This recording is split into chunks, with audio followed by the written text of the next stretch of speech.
नमो ओं विष्णुपादाय कृष्णप्रेष्ठाय भूतले श्रीमते भक्तिवेदांत स्वामिनिति नामिने नमस्ते सारस्वती देवे गौरवाणी प्रचारिणे निर्विशेष शून्यवादी पाश्चात्य देशतारिणे जय श्री कृष्ण चैतन्य प्रभु नित्यानंद श्री अद्वैत गदाधर श्रीवासादि गौर भक्त वृंदा हरे कृष्ण कृष्ण कृष्ण हरे हरे हरे राम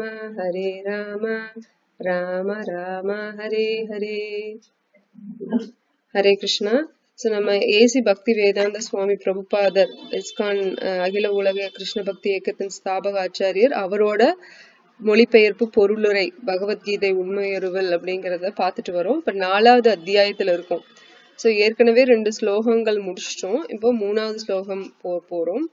ஸோ ஃபர்ஸ்ட் ஸ்லோகம் புருஷோத்தமரான முழுமுதற் கடவுள் ஸ்ரீ கிருஷ்ணர் கூறினார், அழிவற்ற இந்த யோக விஞ்ஞானத்தை நான் சூரிய தேவனான விவஸ்வானுக்கு உபதேசித்தேன். விவஸ்வான் மனித குல தந்தையான மனுவுக்கும் மனு இக்ஷவாக்கு மன்னனுக்கும் இதனை முறையே உபதேசித்தனர். சோ கிருஷ்ணர் பல லட்சம் பல கோடி ஆண்டுகளுக்கு முன்னாடியே சூரிய வம்சத்துல விவஸ்வான்ல இருந்து மனு அப்புறம் இக்ஷவாக்குன்னு அந்த வம்சங்களுக்கு சொன்னதா சொல்றாரு. ஒருத்தங்களுக்கு சொல்லிட்ட போதுள்ள குரு சீட பரம்பரை மூலியமா அடுத்தடுத்த சத்திரியர்களுக்கு சொல்லப்பட்டது அப்படின்னு சொல்றாரு. ஆனா அது காலப்போக்குல போயிருச்சு. அதுதான் இப்போ 5000 வருஷத்துக்கு முன்னாடி திருப்பியும் கிருஷ்ணர் அர்ஜுனனை கிட்ட சொல்ல வேண்டியதா இருந்தது. எதனால அர்ஜுனனை சூஸ் பண்ணாரு அப்படிங்கறதான் நம்ம 3வது ஸ்லோகத்துல இப்ப பார்க்க போறோம். 2வது ஸ்லோகத்துல என்ன இருக்குன்னா, உன்னதமான இவ்விஞ்ஞானம் சீடர்களின் சங்கிலித்தொடர் மூலமாக பெறப்பட்டு அவ்வாறே புனிதமான மன்னர்களால் உணரப்பட்டது. ஆனால் காலப்போக்கில் அத்தொடர் விட்டு போகவே இவ்விஞ்ஞானம் மறைந்து விட்டதை போல தோன்றுகின்றது. விஞ்ஞானம் அப்படிங்கிறது இந்த சயின்ஸ் ஆஃப் செல்ஃப் ரியலைசேஷன். இந்த பக்திங்கிறதே ஒரு கம்ப்ளீட் சயின்ஸ்.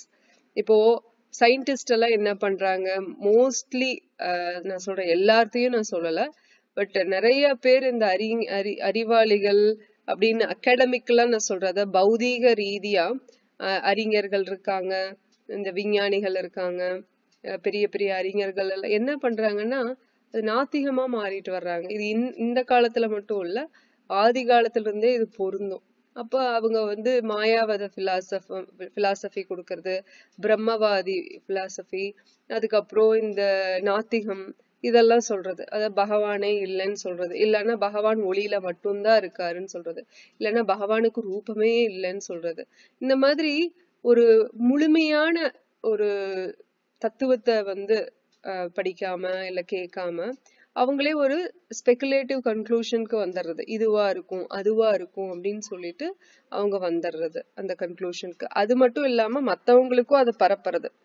மக்கள் என்ன பண்றாங்கன்னா, அவங்களும் படிக்கிறது இல்ல நேரம் காலம் கிடைக்கிறது இல்லைன்னு சொல்லிட்டு சொல்றவங்க ஸ்ட்ராங்கா ரொம்ப எப்படி சொல்றது, ஒரு ரஜோகுணத்துல இருந்து சொல்லும் போது அது ஒரு பாசியா இருக்கும் இல்லையா, அதை நம்ம கேட்டுக்கிற மாதிரி அவங்க சொல்லும் போது நம்மளும் கேட்டுக்கிறோம்.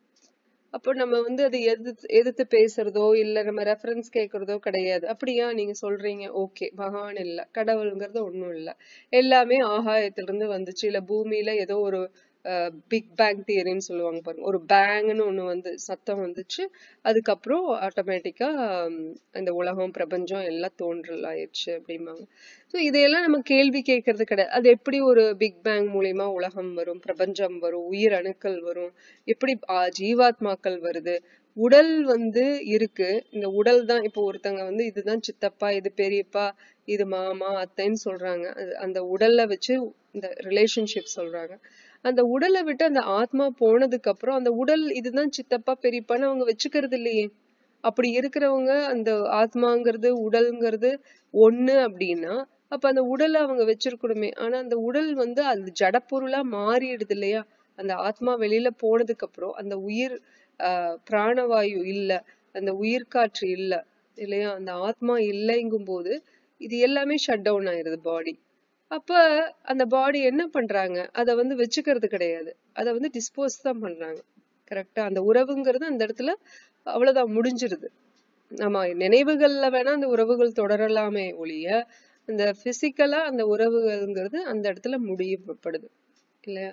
சோ நம்ம அந்த ஒருத்தவங்க சொல்றாங்க அந்த மாதிரி பிலாசபிஸ், நாத்திகவாத பிலாசபியோ மாயாவாதமோ பிரம்மவாதமோ இந்த மாதிரி தத்துவங்களை சொல்லும் போது நம்ம அதை கேட்கணும். அத எங்க ரெஃபரன்ஸ்.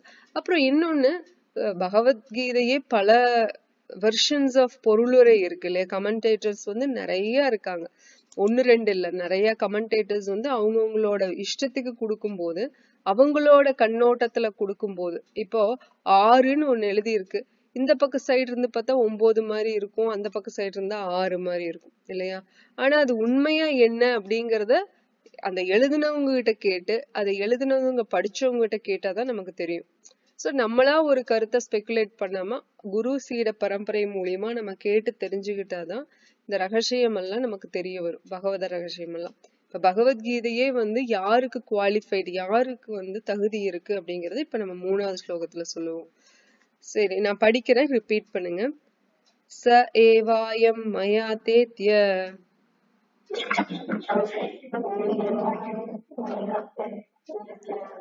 யோக ப்ரோக்த புராதனஹ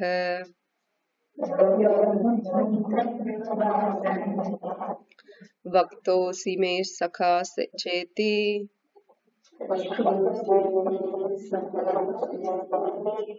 ரகஸ்யம் ஹேதத் உத்தமம்.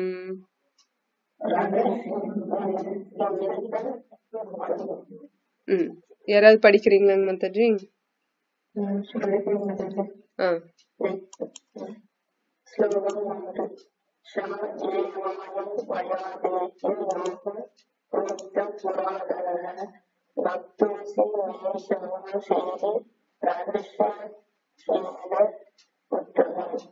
பரமனுடன் உறவு கொள்வதை பற்றிய அதே பரந்தோறும் விஞ்ஞானத்தை நான் இன்று உனக்கு எடுத்துரைக்கிறேன். ஏனெனில் நீ எனது பக்தனுக்கும் நண்பனுமானால் இந்த விஞ்ஞானத்தின் உத்தம ரகசியத்தை உன்னால் புரிந்து கொள்ள முடியும். புரிந்துரை: பக்தன், அசுரன் என இரு வகையான மனிதர்கள் உள்ளனர். தனது பக்தன் என்ற காரணத்தால் இம்மாபெரும் விஞ்ஞானத்தை தெரிவித்து அர்ஜுனனை தேர்ந்தெடுத்தார் பகவான். ஆனால் இந்த மாபெரும் விஞ்ஞான ரகசியத்தை அசுரர்களால் புரிந்து கொள்ள முடியாது. ஞானத்தின் சிறந்த புத்தகமான இந்த பகவத்கீதையை பலர் வெளியிட்டுள்ளனர். அவற்றில் சில பக்தர்களால் உரை எழுதப்பட்டவை, மற்றவை அசுரர்களால் உரை எழுதப்பட்டவை. பக்தர்களால் எழுதப்பட்ட உரைகள் உண்மையானவை, அசுரர்களால் எழுதப்பட்டவையோ சற்றும் உபயோகப்பட்டவை. அர்ஜுனன் ஸ்ரீ கிருஷ்ணனை பரமபுருஷ பகவான் என ஏற்றுக்கொள்கிறேன். அர்ஜுனனின் அடிச்சுவட்டை பின்பற்றி எழுதப்படும் எந்த நூலும் இப்பெரும் விஞ்ஞான நூலுக்கு செய்யப்படும் உண்மையான பக்தர்களாகும். ஆனால் அசுரர்களும் பகவான் கிருஷ்ணனை வேறுபட ஏற்படவில்லை. மாறாக அவர்கள் கிருஷ்ணனை பற்றிய கற்பனைகளை கலந்து கீதையை படிக்கும் குழந்தைகளை கிருஷ்ணனுடைய உபதேசத்திலிருந்து வரித்தவரை அழைத்து செல்கின்றனர். அத்தகைய தவறான பாதைகளை பற்றிய எச்சரிக்கை இங்கே கொடுக்கப்பட்டுள்ளது. எனவே அர்ஜுனனிடமிருந்து வரும் சீரற்றவரை பின்பற்ற முயல வேண்டும். எவ்வாறு சோழர் பகவத்கீதை என்னும் இந்த மாபெரும் விஞ்ஞானத்தால் பயனடையலாம். ஹரே கிருஷ்ணா. தேங்க்ஸ் மாதாஜி. சோ அர்ஜுனனோட தகுதி இங்க அர்ஜுனனுக்கு மட்டும் இது சொல்லப்படல பகவத்கீதை இல்லையா? ஒருத்தங்களை சூஸ் பண்ணி அவங்களுக்கு சொல்றோம் அப்படின்னா அவங்க 4 பேத்துக்கு சொல்லணும், அவங்க இன்னும் 4 பேத்துக்கு சொல்லணும். இப்ப நம்மளே அதை தான் பண்ணிட்டு இருக்கோம் இல்லையா? நீங்க உங்கள பல பேரு கேக்குறதோட இல்லாம உங்களுக்கு தெரிஞ்சவங்க, நண்பர்கள், உறவினர்கள், பக்கத்துல இருக்கிறவங்கன்னு சொல்லிட்டு அவங்க உங்களுக்கு தெரிஞ்சவங்களுக்கு நம்ம சொல்றோம். அதே மாதிரி அவங்க கேட்டு பயன்படுறாங்க அப்படின்னா அவங்க இன்னும் மத்தவங்களுக்கு சொல்றாங்க இல்லையா? இது நம்மளோட சொந்த கருத்தோ நம்மளோட அனுபவமோ கிடையாது. இது முழுக்க முழுக்க அத்தாரிட்டேட்டிவ். வேதாந்தாங்கிறது ஒரு ஆத்தரைஸ்டு சோர்ஸ்ல இருந்து நமக்கு கிடைக்குது. சரி, இவங்க ஒரு யூனிவர்சிட்டி இதை ப்ரொடியூஸ் பண்ணுச்சு, இல்ல அந்த யூனிவர்சிட்டி ப்ரொடியூஸ் பண்ணுச்சுங்கிற இந்த புஸ்தகம் அந்த மாதிரி கிடையாது. இது லௌகீகத்துக்கு அப்பாற்பட்டது. இது முழுக்க முழுக்க ஆன்மீகமயமானது இல்லையா பகவத்கீதைங்கிறது? ஏன்னா பகவானே பேசினது. அர்ஜுனனுக்கு உண்டான தகுதி என்னன்னுங்கிறது இங்க 2 இடத்துல சொல்லப்படுது. ஒண்ணு சகா, பகவானோட நண்பன். கிருஷ்ணர் சொல்றாரு, நீ என்னோட பக்தன், பக்த சகா அப்படின்னு சொல்லிட்டு இந்த இடத்துல இருக்கு பாத்தீங்களா. சோ பக்தோசி மே சகா சேத்தி. சோ இந்த இடத்துல கிருஷ்ணர் வந்து அர்ஜுனனை சூஸ் பண்ணதுக்கு காரணம் வந்து அதாவது அர்ஜுனன் வந்து பக்தனாவும் இருக்கான், நண்பனாவும் இருக்கான் அப்படின்னு சொல்லிட்டு. இப்ப நம்ம எல்லாத்துக்குமே ஒரு வகையில இல்லைன்னா இன்னொரு வகையில ஒரு தகுதி கிடைச்சிருக்குன்னா, ஒண்ணு நம்ம கிட்ட பக்தி இருந்திருக்கா, பகவான நண்பனா பாத்திருக்கோமான்னா அது ஒரு கேள்விக்குறிதான் இல்லையா. நம்மளுக்கு அந்த அளவுக்கு பகவான் மேல நம்பிக்கையோ பக்தியோ, நம்பிக்கைன்னா என்னன்னா முழுக்க முழுக்க சரணடைகிறது, பகவான் மேல எந்த சந்தேகமும் இல்லாம இருக்கிறது. நம்மளுக்கு வந்து ஒரு சின்ன சின்ன இடத்துல பாத்தீங்கன்னா நம்மளோட முடிவை நம்ம வந்து முழுக்க நம்புறோம், பகவானோட முடிவை விட நம்மளோட முடிவு இல்லைன்னா நம்மளோட திட்டங்களை நம்புறோம். இப்போ 100% வந்து பகவான் பண்றத இல்ல அவரு பண்ணுவாருங்கிறத நம்ம நம்பினோம்னாலே நம்ம பக்தர்கள் ஆயிரும் இல்லையா. நம்ம எல்லாரும் பக்தர்கள் இல்லைன்னு சொல்ல வரல, அதே சமயத்துல நம்ம அந்த அளவுக்கு பக்தி இன்னும் வளர்த்துக்கல அப்படிங்கறத நம்மளே உணர்வோம் இல்லையா, நம்மளுக்கே தெரியும்.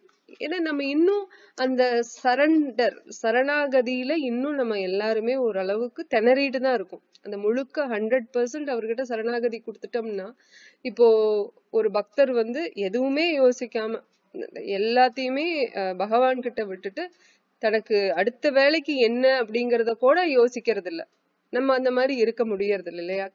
காரணம் நம்ம வந்து அந்த குணங்கள்ல இன்னும் காரண குண சங்கர்ஷ. சோ அந்த சங்கத்துல இருக்கறனால, குணசங்கத்துல இருக்கறனால முழுக்க முழுக்க நம்ம இந்த திரிகுணம் இருக்கு பாத்தீங்களா, அந்த சத்துவகுணம் ரஜகுணம் தமகுணம் இதுலயே சுத்தி சுத்தி நம்ம வர்றதுனால ஒரு நேரம் நல்ல குணத்துல இருக்கும் சத்துவகுணத்துல, ஒரு நேரம் தமகுணத்துல போயிடுறோம், ஒரு நேரம் மிக்சடா இருக்கும், சில நேரங்கள்ல ரஜகுணத்துல இருக்கும். மோஸ்ட் ஆஃப் த டைம் இந்த மிக்சர் பெர்முடேஷன் காம்பினேஷன் சொல்லுவாங்க பாத்தீங்களா, அது ஏதாவது ஒரு மிக்சர்லயே தான் இருக்கும். சத்தகுணம் வந்து 20%, தமகுணம் ஒரு 60%, ரஜகுணம் ஒரு 20%. இந்த 100% ஏதோ ஒரு மிக்சர்லயே தான் நம்ம போட்டுட்டு இருப்போம். உள்ளுக்குள்ள சத்தகுணத்துல திங்க் பண்ணாலும் வெளியில ரஜகுணத்துல நடந்துக்கிறது, அது நம்மளோட நடவடிக்கை வந்து தமகுணத்துல இருக்கிறது, அந்த மாதிரி மாறி மாறி வரதான் செய்யுது. இப்ப அர்ஜுனனோட நிலை அது இல்லை, அவன் வந்து உயர்ந்த நிலையில இருக்கான். ஆனாலும் நம்ம எந்த வகையிலயும் நம்மள வந்து கிருஷ்ணர் ஒதுக்கி வைக்க கிடையாது. நம்ம அர்ஜுனன் அளவுக்கு தகுதி உள்ளவங்க இல்லைனாலுமே கிருஷ்ணர் நம்மள ஒதுக்கி வைக்க கிடையாது. குரு சீட பரம்பரை மூலியமா இந்த ரகசியம் வந்து பகவத ரகசியம் எல்லாத்துக்கும் போய் அடையணும்.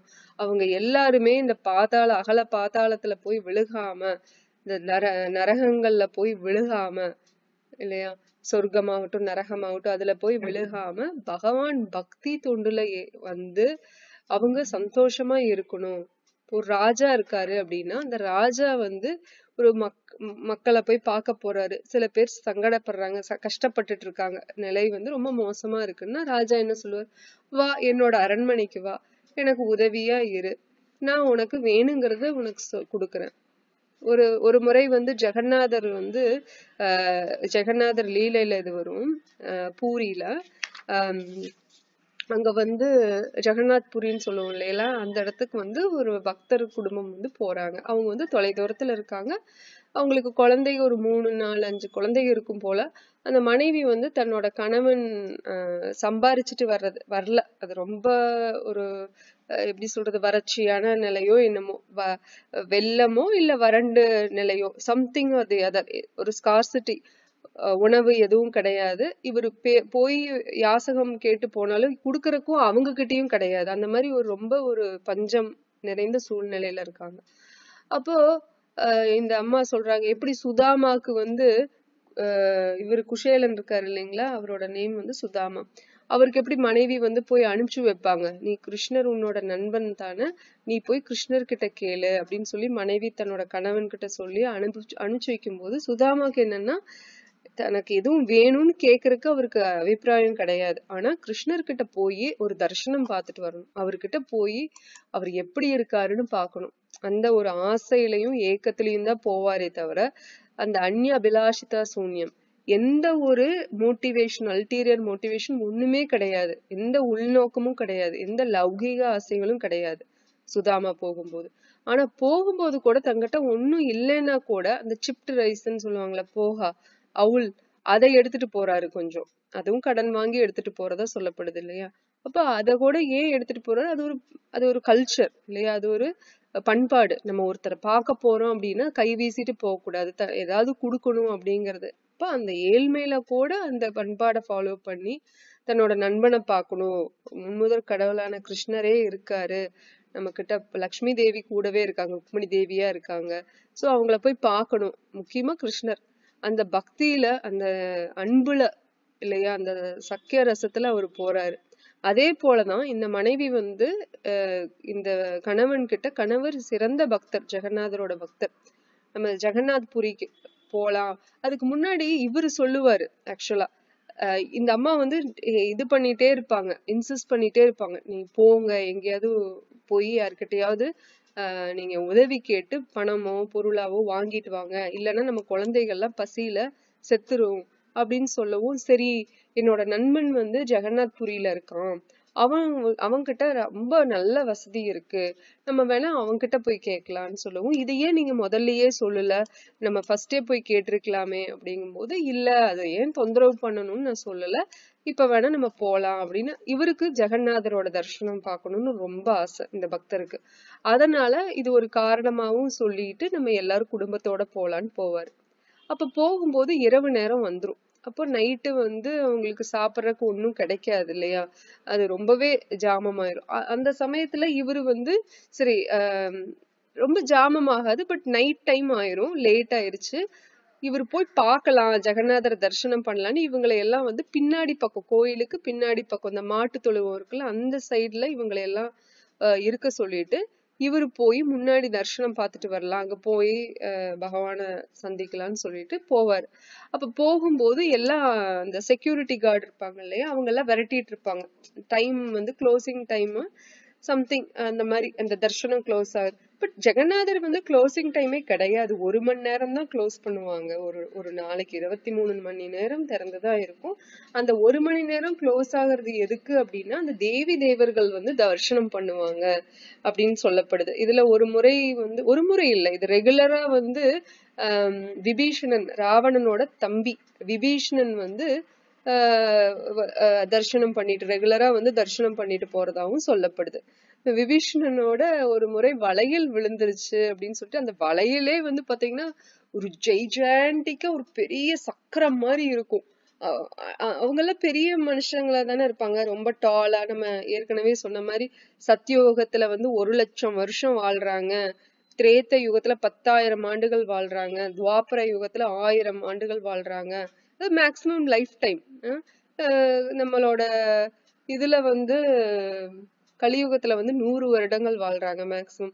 அப்பெல்லாம் லைஃப் இன்சூரன்ஸ் போடணும்னா உங்களுக்கு 1,00,000 வருஷம் போட்டுக்கிட்டே இருக்கணும் இல்லையா. சரி விடுங்க, அப்பெல்லாம் லைஃப் இன்சூரன்ஸ் இல்ல, பட் அந்த மாதிரி லாங் டைம் அவங்க வாழ்வாங்க. அதுல வந்து 60% அவங்களோட வாழ்க்கையை வந்து இந்த தபஸ்யால, தியானம், தர்மம், தபஸ்யா இதுல வந்து செலவிடுவாங்க இல்லையா. அதுல வந்து ரொம்ப சிறிதளவுதான் அவங்க வந்து எதுல செலவிடுவாங்கன்னா குடும்ப வாழ்க்கையில, லௌகிக வாழ்க்கையில செலவிடுவாங்க. அப்ப அந்த மாதிரி காலங்கள்லதான் இதெல்லாம் ஃபாலோ பண்ணிட்டு இருந்தாங்க. இப்ப எல்லாமே கலியுகத்துல நம்ம எதுவுமே எதிர்பார்க்க முடியாது, நம்மளுக்கு பக்தி கிடைக்குதா அதுவே பெரிய விஷயமா இருக்கு. சோ அந்த காலத்துல அந்த மாதிரி அவ்வளவு ஆண்டுகள் வாழ்ந்தாங்கன்னு சொல்லி பாத்தீங்கன்னா, அதே மாதிரி ஹைட் வெயிட் எல்லாம் பார்த்தாலும் கூட அப்பெல்லாம் அவ்வளோ ஹைட்டா இருப்பாங்க. துவாபர யுகத்துக்கு கம்பேர் பண்ணும் போதே கலியுகத்துக்கு வந்து ரொம்ப ஹைட். அந்த ஒரு லீலை கூட சொன்னோம் பாத்தீங்களா, துவாபர யுகத்துல கிருஷ்ண பலராம் எல்லாம் தன்னோட நண்பர்களோட அந்த ஹைட் அண்ட் சீக் விளையாடும் போது, ஒளிஞ்சு விளையாட்டு விளையாடும் போது அதுல ஒரு நண்பர் போய் ஒளிஞ்சுக்குவார், அவர் வெளியிலயே வரமாட்டார். இவங்க தேடி தேடி பார்த்துட்டு அப்புறம் விட்டுருவாங்க, சரி எங்கேயோ வீட்டுக்கு போயிட்டாரு. ஆனா அந்த நண்பர் வந்து அந்த துவாபர யுகம் ஃபுல்லா ஒளிஞ்சிருந்து கலியுகத்திலயும் ஒளிஞ்சிருப்பாரு. அப்ப போய் இவங்க கிருஷ்ண பலராம் வந்து சைத்தன்யா நித்யானந்தா பிரபுவா வருவாங்க இல்லையா, இப்ப கலியுகத்துல வந்தாங்க இல்லையா 500 வருஷத்துக்கு முன்னாடி. அப்ப அந்த மூடு இருக்காது. கிருஷ்ண பலராமோட மூடு என்ன, விளையாட்டுத்தனமா சிரிச்சுட்டு ஜாலியா இருக்கிற மூடு இல்லையா. ஆனா சைத்தன்யா மகாபிரபுக்கும் நித்யானந்த பிரபுக்கும் என்ன மூடுனா, மத்தவங்களுக்கு பக்தி கொடுக்கணும், நான் வந்து பக்தர்களா இருந்து மத்தவங்களுக்கு காமிக்கணும் எப்படி பக்தி பண்றது அப்படின்னு சொல்லி அந்த மூட்ல வந்தாங்க காமிக்கிறதுக்காக. பட் ஸ்டில் சைதன்ய மகாபிரபு குழந்தையில நிமாயின்னு பேரு. இப்ப அவரு வந்து குழந்தையில குறும்பு பண்ணதான் செஞ்சாரு கிருஷ்ணர் மாதிரி. ஏன்னா அவர் கிருஷ்ணரே தானே, அதனால அதை மாத்த முடியாது, குறும்புத்தனத்தை நிறுத்த முடியாது. அப்ப குறும்பெல்லாம் பண்ணதான் செஞ்சாரு. பெருசாகும் போது ரொம்ப சீரியஸான ஒரு ரோல்ல இருந்தாரு. அப்பவும் ஜாலியாவும் இருக்கும், பட் ரொம்ப மோர் சீரியஸா இருப்பாரு. அப்போ இவரு ஒளிஞ்சிருக்கிறவரை வந்து கண்டுபிடிச்சிருவாங்க சம்ஹவ். அது வந்து ஒரு கோஇன்சிடென்ட்லா வர்ற மாதிரி காமிப்பாங்க. அப்கோர்ஸ் எதுவுமே கோஇன்சிடென்ட்ஸ் கிடையாது, எல்லாமே பகவானோட அனுகிரகத்துல. இது புல் கூட அசையாது பகவானோட அனுகிரகம் இல்லாம, அனுமதி இல்லாமன்னு சொல்றாங்க இல்லையா பகவத்துல. திருப்பி திருப்பி பிரபுபாத் பொருளுரையில சொல்லுவாரு, ஒரு புல் கூட பகவானோட அனுமதி இல்லாம அசையாது அப்படின்னு சொல்லி. அதனால எல்லாமே நம்ம பாக்குறதுக்கு எல்லாம் ஒரு எதேர்ச்சியா நடந்த மாதிரி இருந்தாலும் எதுவுமே அந்த மாதிரி கிடையாது, எல்லாமே கிருஷ்ணரோட அரேஞ்ச்மெண்ட்ஸ்ல நடக்கிறது. அப்ப இவங்க மீட் பண்ணிக்குவாங்க. அப்ப இவர் வந்து ஒளிஞ்சிட்டு இருந்தாருன்னு சொன்ன பாத்தீங்களா, அவர் பேரு ஸ்ரீதரோ என்னமோ அந்த பக்தர் பேரு, அந்த கிருஷ்ணரோட ஃப்ரெண்டு பேரு, கிருஷ்ண பலராம் ஃப்ரெண்டு பேரு. அவரு அவ்வளோ ஹைட்டா இருப்பாரு. சைத்தன்ய மகாபிரபு, நித்யானந்த பிரபுவே ஹைட்டா இருப்பாங்க இப்ப இந்த மனுஷங்களை விட. நம்ம கூட இருக்காங்க இல்லையா மேல் 6 அடி அதிகம்னா அதை விடவே அதிகமா இருந்தாங்க இவங்க. ஆனா துவாபர யுகத்துல இருந்து வந்ததுனால அவரு இன்னுமே பல மடங்கு அதிகமா இருக்காரு உயரத்துல. அப்ப நித்யானந்த பிரபு அவரை வந்து குறைச்சு இது பண்ணி ஹைட்டை குறைச்சு அதுக்கப்புறம் ஒரு நார்மல் இவங்களோட ஹைட்டுக்கு வர்ற மாதிரி பண்ணி அதுக்கப்புறம் அந்த சங்கீர்த்தன குரூப்ல சேர்த்து விட்டுக்குவாங்க, அவங்கள சேர்த்திக்குவாங்க. அதே மாதிரிதான் ரேவதி அப்படிங்கிற பெண்ணை வந்து பலராம் கல்யாணம் பண்ணும் போது, ரேவதி வந்து சத்தியோகத்திலயோ என்னமோ வந்தவங்க. அவங்க பிரம்மா கிட்ட போய் கேட்க போவாங்க கல்யாணம் பண்றதுக்கு, அவங்க அப்பா கூட போவாங்க. அவங்க அப்பா கேட்பாங்க, அவர் ஒரு அரசர், தன்னோட மகளுக்கு வந்து கல்யாணம் பண்ணணும்னு. யார பண்ணலான்னா அப்ப வந்து அடுத்த யுகமான துவாபர யுகம் வருது, அப்ப திரேத்த யுகமா இருக்கலாம், சத்தியுகம் திரேத்த யுகம். அதுல போனவங்க, பிரம்மா கிட்ட போனவங்க, துவாபர யுகமே பூமியில வந்துரும். அப்ப என்ன சொல்லுவாங்க, உங்க பெண்ணுக்கு வந்து பொருத்தமா பலராம் இருப்பாரு, நீங்க போங்க அப்படின்னு சொன்னோம். அப்ப பலராம் கிட்ட போனா பலராம் விட அந்த பொண்ணு அவ்வளோ ஹைட்டா இருக்கும். அப்ப பலராம் தலையில அந்த அம்மா தலையில தன்னோட க்ளவ் வச்சு இப்படி தட்டினோடனே அவங்க நார்மல் ஹைட்டுக்கு வந்துருவாங்க, இவங்களுக்கு சரியா வந்துருவாங்க. அப்போ அந்த மாதிரி இந்த டிஃபரன்சஸ் எல்லாம் இருக்கு. இப்ப இத்தனை கதை சொல்லி நம்ம எந்த ஒரிஜினலா எந்த கதையில இருந்தோங்கிறது நான் மறந்துட்டேன். யாருக்காவது ஞாபகம் இருக்கா நம்ம எங்க ஸ்டார்ட் பண்ணோம்னு?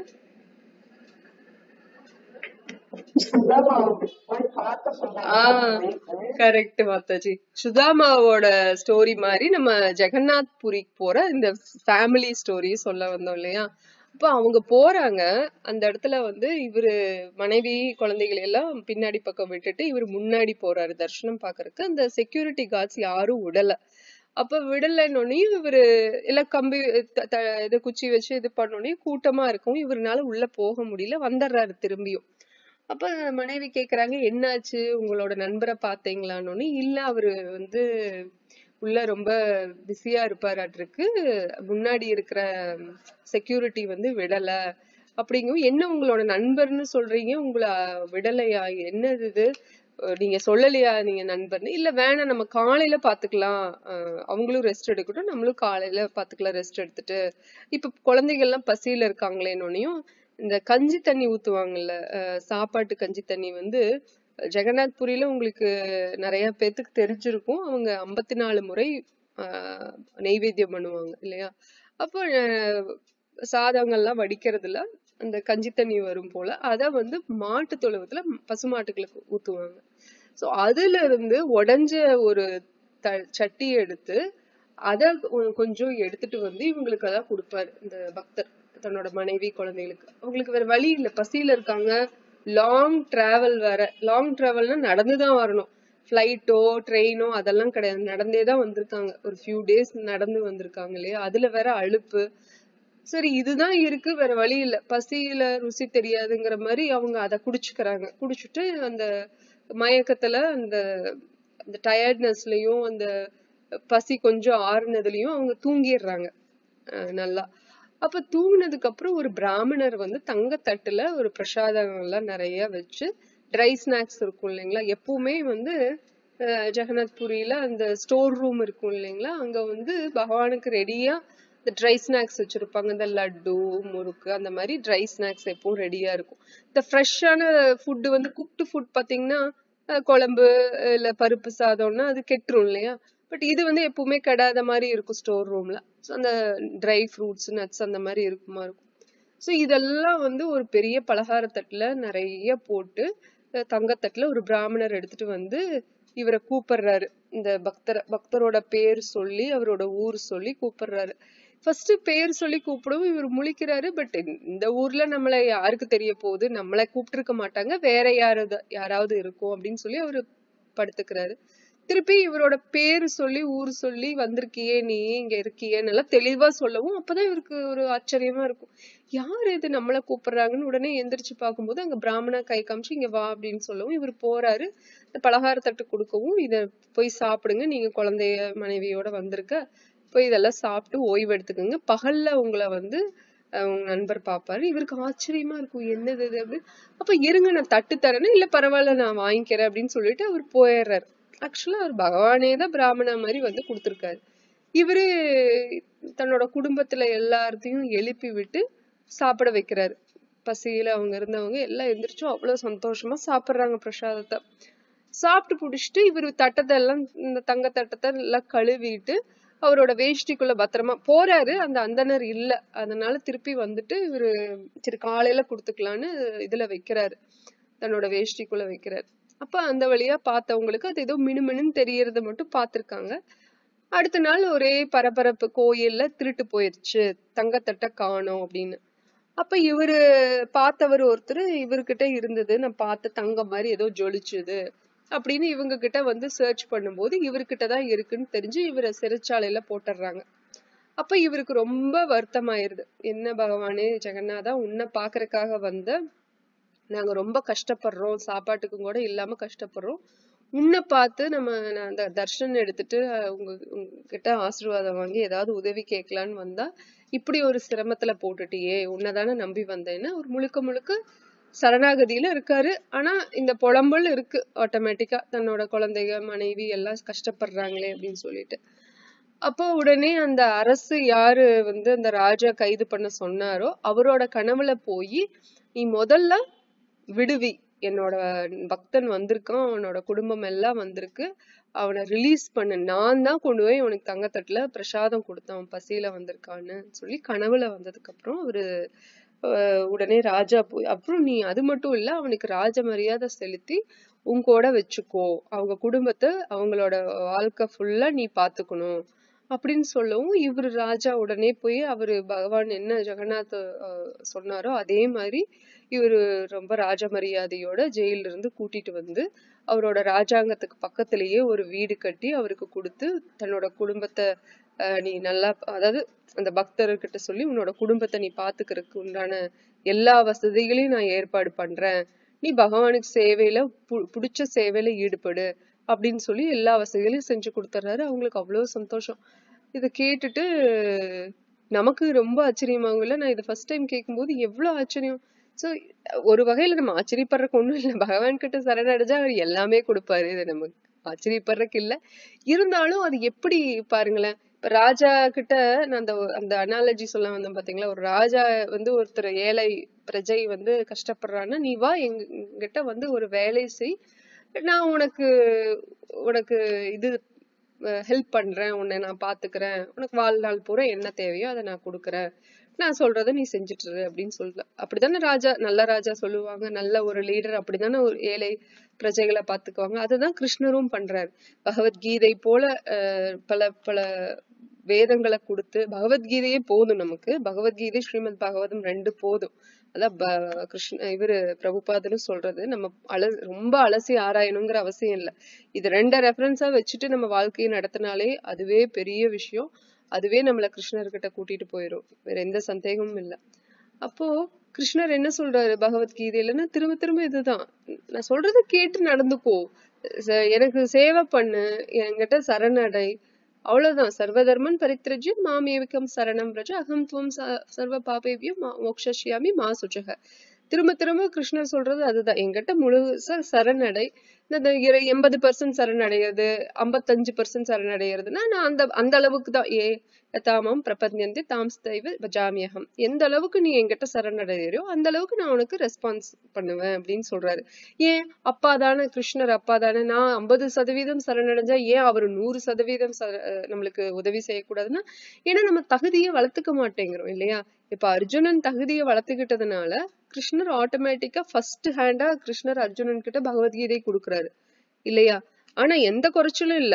அர்ஜுனன் கேட்ட அதே பகவத்கீதை தான் நம்ம இப்ப புஸ்தகமா பார்த்து படிச்சு கேட்டுக்கிறோம். குரு சீட பரம்பரை மூலியமா நம்ம பிரபுபாதர் மூலியமா நம்ம தெரிஞ்சுக்கிட்டோம் என்னென்ன இருக்குங்கிறத. ஆனா அந்த ஃபர்ஸ்ட் ஹேண்டா அவர் சொல்றாரு பாத்தீங்களா, அதுக்கு தகுதின்னு ஒண்ணு சொல்றாரு பாத்தீங்களா, அந்த தகுதியை நம்ம வளர்த்துக்கிட்டோம்னா பகவான் 100% என்ன 1000% நம்மளுக்கு பகவான் நம்மளுக்கு உதவி செய்யறதுக்கு வழிகாட்டுறதுக்கு ரெடியா இருக்காரு. நம்ம ரெடியா இல்ல, நம்ம 50% தான் ரெடியா இருக்கோம். ஒரு ஒரு கப் எடுத்துட்டு போறோம் அப்படின்னா அந்த கப்ல வந்து பாதி இது ஏதோ ஒண்ணு வச்சு அடைச்சிருக்குன்னு வச்சுக்கோங்க. ஏதோ ஒண்ணு கல்லோ இல்ல ஆல்ரெடி ஒரு லிக்விடோ இருக்கு, மீதி பாதியில தான் ஃபில் பண்ண முடியும்னா அதுக்கு மேல எப்படி கிருஷ்ணர் கொடுக்க முடியும்?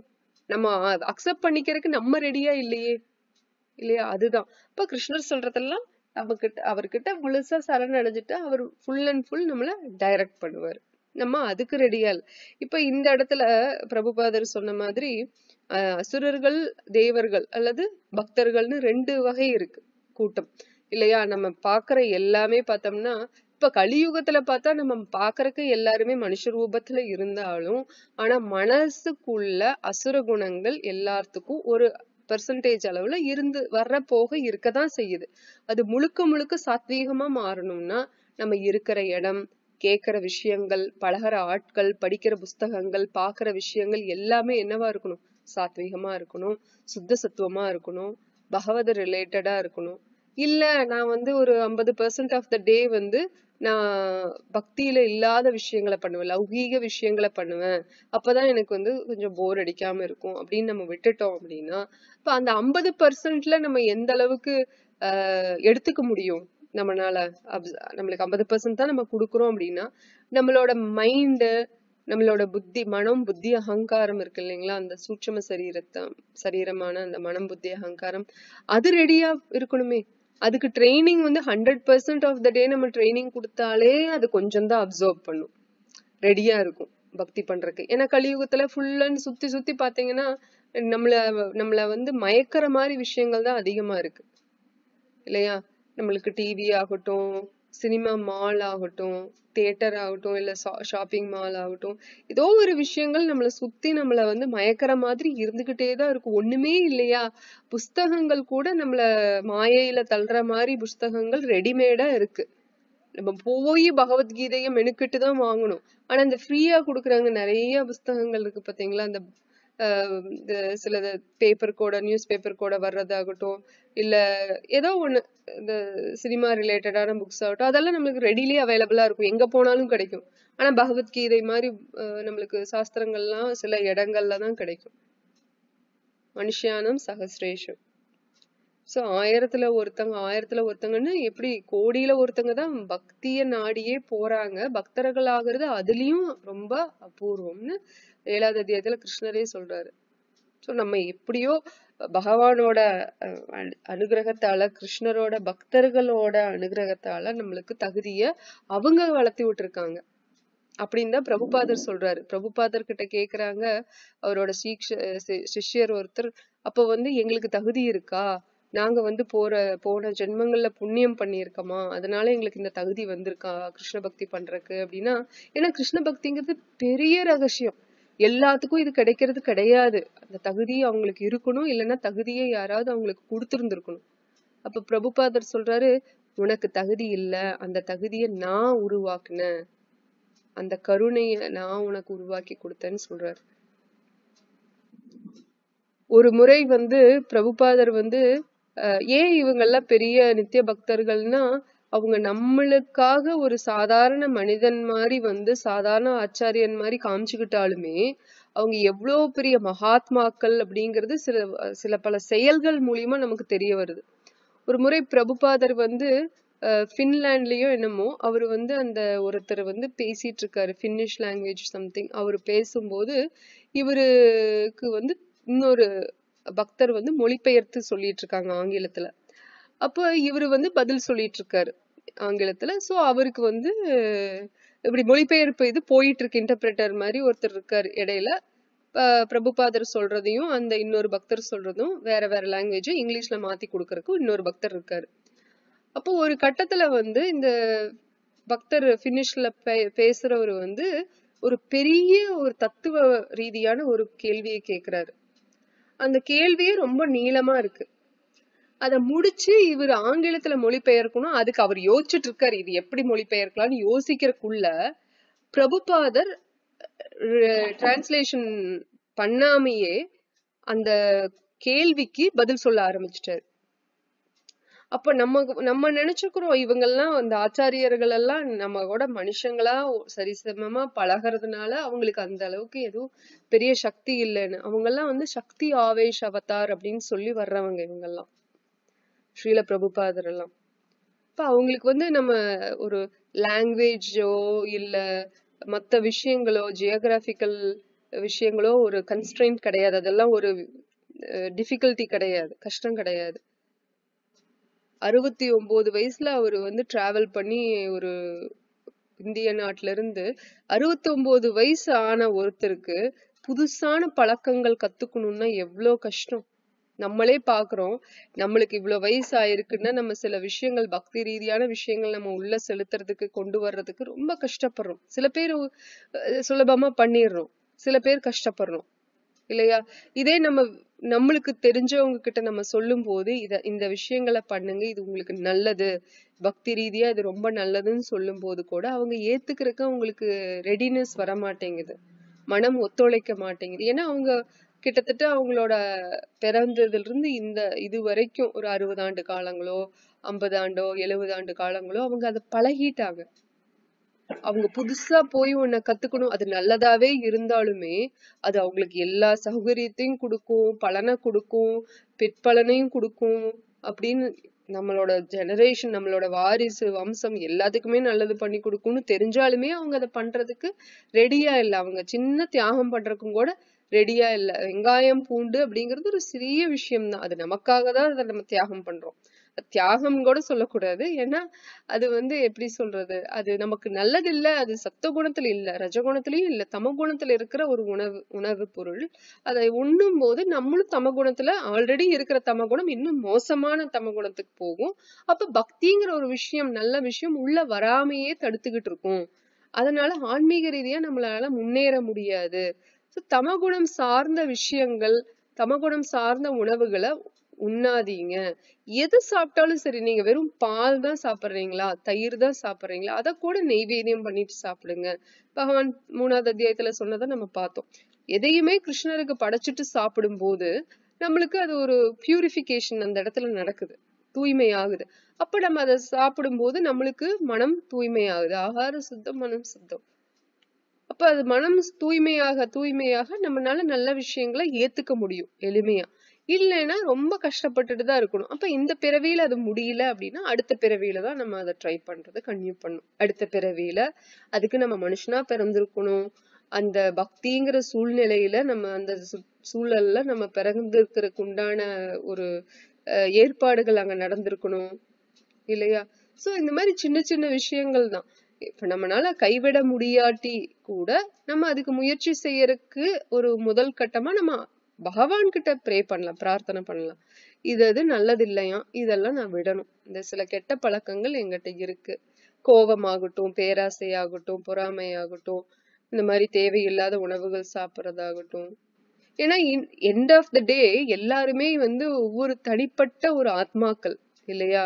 நம்ம என்னதான் உறவுகள்ல சுற்றி சுற்றி இருந்தாலுமே, நண்பர்கள், உறவினர்கள், சகோதரர்கள், அந்த மாதிரி உறவுகளை சுத்தி சுத்தி வந்தாலுமே எண்ட் ஆஃப் த டே என்ன ஆகும், அவங்க எல்லாருமே தனிப்பட்ட ஜீவாத்மாக்கள். அவங்களுக்குன்னு ஒரு பேகேஜ் இருக்கு, கர்மிக் பேகேஜ். அவங்களுக்குன்னு தனிப்பட்ட பூர்வ ஜென்மங்கள் இருக்கு இல்லையா? அதுல நம்மளால இன்டர்ஃபியர் ஆக முடியாது. இப்ப நம்மளுக்கு வந்து எப்படி இப்ப மூத்தவர்கள் சொல்றாங்க நம்ம கிட்ட அப்படின்னா சொல்லதான் முடியும், பழத்தை உரிச்சுதான் கொடுக்க முடியும். அதை சாப்பிட்டு முழுங்குறது நம்மளோட கையில தான் இருக்கு இல்லையா?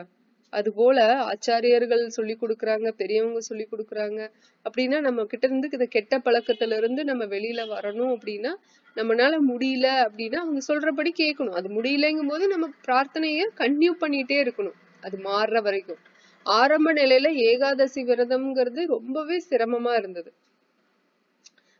அதாவது உணவு, ஏகாதசிக்கு எந்த மாதிரி உணவுகள் சாப்பிடணும் அப்படிங்கிற விஷயமே ரொம்ப கஷ்டப்பட்டு தெரிஞ்சுக்கிறது, அது ஒர்க் அவுட் ஆகாமையே இருந்தது. அப்புறம் பிரார்த்தனை மூலியமா தான் ஏகாதசி விரதம்ங்கிறதே ஒரு சாத்தியமாச்சு இல்லையா? அந்த மாதிரி ஒவ்வொருத்தருக்கும் ஒவ்வொரு அனுபவம் இருக்கும். எல்லாத்துக்கும் டக்குன்னு எல்லாத்துக்கும் எல்லாமே ஃபாலோ பண்ண முடியும்னு சொல்ல வரல. பட் முயற்சி, பிரார்த்தனை இது எப்பவுமே நம்ம கூட இருந்துகிட்டே இருக்கணும். அதுதான். சோ இதுல கூட அந்த இது பிரபுபாதர் சொல்றது அதுதான். நிறைய பேர் உரை எழுதியிருந்தாலுமே அந்த உண்மையான பக்தர்கள் மூலியமா நம்ம கேக்குறது, அவங்க மூலியமா நம்ம அதை படிக்கிறது, தெரிஞ்சுக்கிறது, அந்த உபதேசங்களை வழி மாறாம சொல்றவங்க கிட்ட கேட்டு தெரிஞ்சுக்கிறது மூலியமா தான் நமக்கு அது எஃபெக்டிவா இருக்கும். அதர்வைஸ் என்ன ஆகும் அப்படின்னா, அந்த பகவத்கீதையை நம்ம கேட்டாலும் கூட அதனோட உண்மையான விஞ்ஞானத்தை நம்மளால ரியலைஸ் பண்ணவே முடியாது. ஆரம்பத்துல சொன்ன மாதிரி பக்திங்கிறது ஒரு கம்ப்ளீட் சயின்ஸ். இது மெட்டீரியல் சயின்ஸ் மாதிரி பிசிக்ஸ்ங்கிறது ஒரு பார்ட், கெமிஸ்ட்ரிங்கிறது ஒரு பார்ட் இல்லையா, சைக்கோ டைனமிக்ஸ், அந்த மாதிரி என்னென்னமோ டிஃப்ரெண்ட் கேட்டகரி எல்லாம் இருக்கு. அப்ப அது அந்த மாதிரி இல்லாம இது ஒரு கம்ப்ளீட் சயின்ஸ் பக்திங்கிறது. அதை நம்ம முழுக்க நம்ம ட்ரை பண்ணிட்டே தான் இருக்கணும். நம்மள முழுசா பக்தர்கள் ஆகிற வரைக்கும் நம்ம ட்ரை பண்ணிட்டே தான் இருக்கணும். அந்த சொல்ற ஃபார்முலாவை நம்ம ஃபாலோ பண்ணிட்டே இருக்கணும். டெய்லிக்கும் ஹரிநாமத்தை சொல்லணும் அப்படிங்கிறது ஆச்சாரியர்கள் எல்லாருமே வைஷ்ணவ சம்பிரதாயத்துல சொல்றதுதான். கலியுகத்துக்கு அதுதான் உகந்தது, ஹரிநாமம் தான், ஹரிநாம சங்கீர்த்தனம் தான். அதை நம்ம ஃபாலோ பண்ணி தான் ஆகணும்.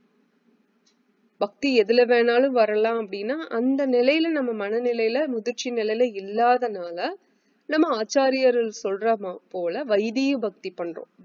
விதிப்படி பக்தி செய்யறது. பக்திக்கு விதிகள் கிடையாதுதான். ஆனா நம்ம இன்னும் அந்த கட்டுண்ட நிலையில இருக்கிறதுனால, நான் இந்த உடல்ல இருக்கேன், நான் பெண் உடல்ல இருக்கேன் அதனால நான் ஒரு பெண், ஆண் உடல்ல இருக்கேன் அதனால நான் ஆண், இதுதான் என்னோட உறவினர்கள் அப்படின்னு இன்னும் அதே மென்டாலிட்டியில இருக்கும் இல்லையா? இன்னும் அந்த கட்டுண்ட நிலையில இருக்கிறதுனாலதான் நம்ம பக்திங்கிறத முழுசா ஏத்துக்க முடிய மாட்டேங்குது. அதாவது நம்ம முதல்ல ஆத்மா, பகவான் பரமாத்மா, பகவானுக்கும் நமக்கும் ஒரு நித்தியமான தொடர்பு எப்பவுமே இருக்கு. இந்த ஜென்மம் இல்ல, எல்லா ஜென்மத்திலயுமே இருக்குங்கிறத அடுத்த ஸ்லோகங்கள்ல கிருஷ்ணர் சொல்லுவாரு. நம்ம அதை பார்ப்போம். சோ இந்த மாதிரி இருக்கிறதுனால நம்ம எப்படி சொல்றது, ட்ரை பண்ணிட்டே தான் இருக்கணும். நம்ம பக்திய அந்த முதிர்ச்சி அடைகிறதுங்கிறது நமக்கு தெரியாது. நம்ம எப்ப முதிர்ச்சி அடைகிறோம்னு நமக்கு தெரியாது. பட் சம் டிஃபரன்சஸ் நம்மளால பார்க்க முடியும். பக்தியில முதிர்ச்சி அடைகிறோம் அப்படின்னாலே நம்ம என்ன அர்த்தம்னா, நம்ம பக்தி பண்ணலைங்கிறது அப்பதான் தெரியும். ஏன்னா அந்த அளவுக்கு நம்ம எளிமையாவும் பண்பாவும் மாறுறதுனால, பணிவாவும் மாறுறதுனால, எந்த அளவுக்கு நம்ம முதிர்ச்சியா இருந்தாலுமே நம்ம என்ன சொல்லுவோம், நான் இன்னும் பக்தியே பண்ணல, நான் பக்தியில ரொம்ப கீழ்நிலையில தான் இருக்கேன், நான் பக்தர்னா ஆழ்வார்கள் பக்தர்கள், அவங்க யாரு, ஆச்சாரியர்கள் யாருங்கிற அந்த அண்டர்ஸ்டாண்டிங் நமக்கு வரும். நம்ம பக்தர்கள்னே நம்மள சொல்லிக்க மாட்டோம் அந்த முதிர்ச்சி நிலைக்கு வரும்போது இல்லையா? சோ இதுதான் நம்ம வைஷ்ணவ சம்பிரதாயத்துல ஆச்சாரியர்கள் சொல்லி கொடுக்கறதே, அந்த ஹியூமிலிட்டி, அந்த பண்பு. திருநாதபி சுனிச்சேனா தரோரபி சகிசூனா அமானீன மானதேன கீர்த்தன்ய சதாஹரி. சதா கீர்த்தன்யம் பண்ணணும் ஹரிய நினைச்சு. அப்புறம் தரோரபி சகிசூனா, அதாவது ஒரு மரம் இருக்குன்னா மரத்தை விட நம்ம ரொம்ப சகிப்புத்தன்மையோட இருக்கணுமா. புல்லு இருக்கு இல்லையா, புல்லு மேல நம்ம நடப்போம், அந்த புல் எவ்வளவு பணிவா பண்ணுது. நம்ம நடக்கும்போது கால் வைக்கும் போது அது பணிஞ்சுதான் போகுதே தவிர எகிரி நிக்கிறது இல்ல. அது போல பணிஞ்சு இருக்கணுமா, புல்ல விட நம்ம பணிஞ்சு இருக்கணுமா. அதே மாதிரி மரத்தை விட நம்ம சகிப்புத்தன்மையோட, மரம் மழை வந்தாலும் சரி, புயல் வந்தாலும் சரி, வெயிலோ குளிரோ எல்லாத்தையும் சகிச்சுதான் ஆகுது. அது போல இருக்கணுமா பக்தர்கள். அமானீன மானதேனா, அதே மாதிரி இந்த மானம் அவமானத்தை எல்லாம் நம்ம பொருட்படுத்த கூடாது. நம்ம எனக்கு மரியாதை செலுத்துங்க, எனக்கு இந்த தகுதியை கொடுங்க, அதாவது பொசிஷனை கொடுங்க, இந்த பொசிஷனை கொடுங்க, அந்த பொசிஷனை கொடுங்கன்னு நம்ம கேட்க கூடாது. சோ அந்த மனநிலையில இருக்கணும். சைத்தன்ய மகாபிரபு கொடுத்த சிக்ஷா அஷ்டகத்துல ஒரு ஸ்லோகம் தான் நம்ம இப்ப சொன்னது. திருநாதபி சுனிச்சேன தரோரபி சகிசூன அமானீன மானதேன கீர்த்தனிய சதாஹரி. சோ இதுதான் 3வது ஸ்லோகத்துக்கு நம்ம கத்துக்கிறது. நாளைக்கு 4வது ஸ்லோகம் பார்ப்போம்.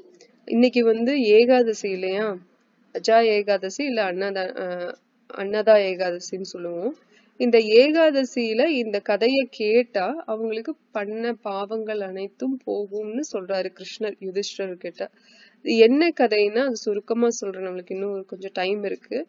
சோ ஹரிச்சந்திரர் உங்களுக்கு எல்லாத்துக்கும் தெரியும், சூரிய வம்சத்துல வர்றவர் தான் ஹரிச்சந்திரர்.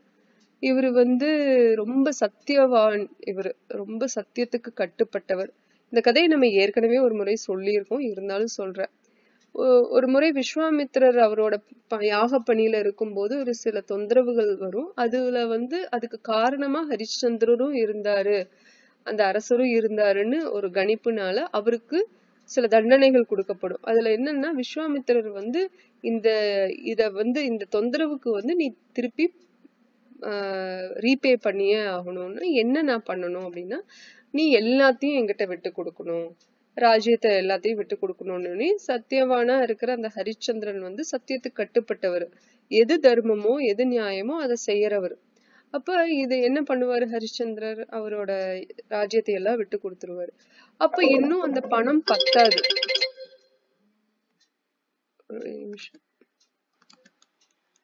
சோ இன்னும் அந்த பணம் பத்தாது விஸ்வாமித்திரர்.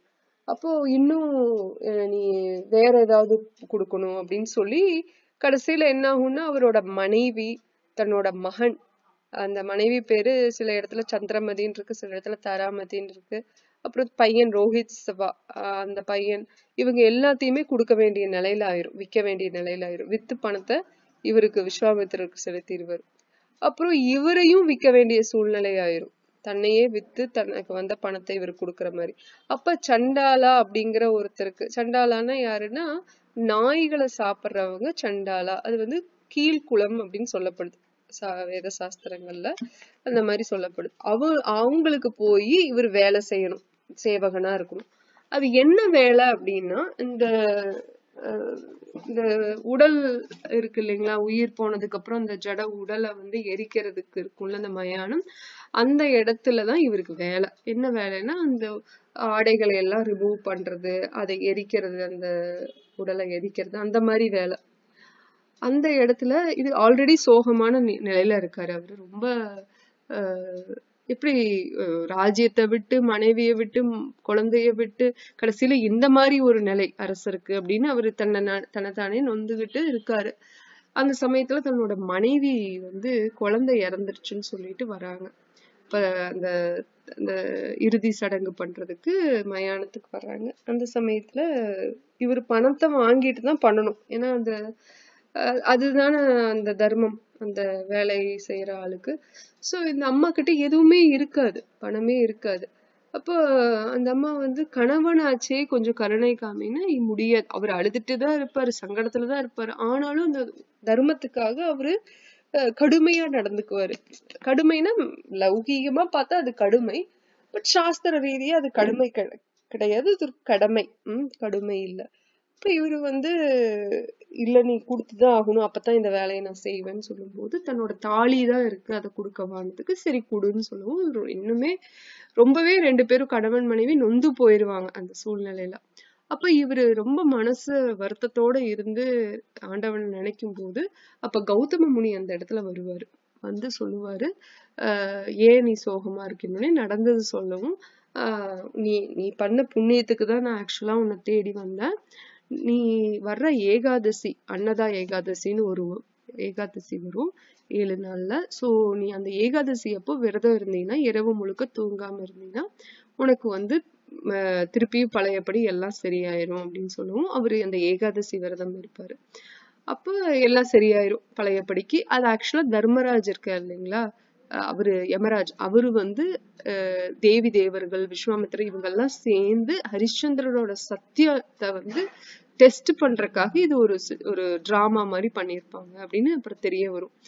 சோ அவரை தேர்ந்தெடுத்ததுக்கு உண்டான காரணம் அவரோட தகுதி. இப்ப எப்படி அர்ஜுனனை வந்து கிருஷ்ணர் தேர்ந்தெடுத்தாரு பகவத்கீதை சொல்றதுக்கு அந்த தகுதி ரீதியா, அதே போல ஹரிச்சந்திரனை அந்த மாதிரி டெஸ்ட் பண்ணியிருப்பாங்க, அவரும் பாஸ் ஆயிருப்பாரு. அப்புறம் பழையபடி அந்த குழந்தை உயிர் பெற்று வந்துரும், மனைவி எல்லாம் சேர்ந்து ராஜ்யத்துக்கு திருப்பி போயிருவாங்க.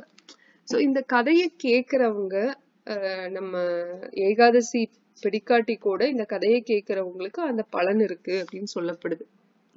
ஸோ இதுதான் இன்னத்து ஸ்பெஷல், இன்னைக்கு ஏகாதசி இல்லையா, அதுதான். ஸோ இதோட நம்ம இன்னைக்கு முடிச்சுக்குவோம். நாளைக்கு 4வது ஸ்லோகத்திலிருந்து பார்ப்போம். மஞ்சா கல்பத் ரூபஷ்ய கிருபா சிந்துபயேவச்ச பதித்தானாம் பாவனேபிய வைஷ்ணவேபிய நமோ நமः. ஸ்ரீமத் பகவத்கீதை கி ஜெய், ஸ்ரீல பிரபுபாத் கி Jai. All glories to the assemble devotees. Hare Krishna. ஏதாவது கேள்விகள் இருக்குங்களா?